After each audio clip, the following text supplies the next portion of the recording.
So, indem ich regelmäßig die Frage kriege, was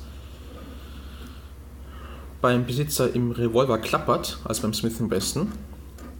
Das ist nicht die Mühle, die im Rauschenbach klappert, sondern es kann zwei Dinge nämlich sein.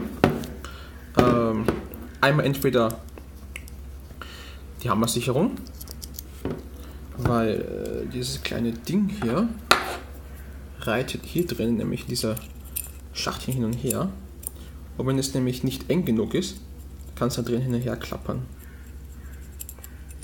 Ja. Also entweder das oder, hört man das vielleicht? Da klappert es immer noch. Dann kann es sein, dass es gerade bei den neueren Modellen, also nicht alle neuen Modelle haben es, aber einige haben es, die haben hier bei einer Rebound Spring ist ja nämlich noch ein Pin drinnen. Ich hole es mal kurz mal raus.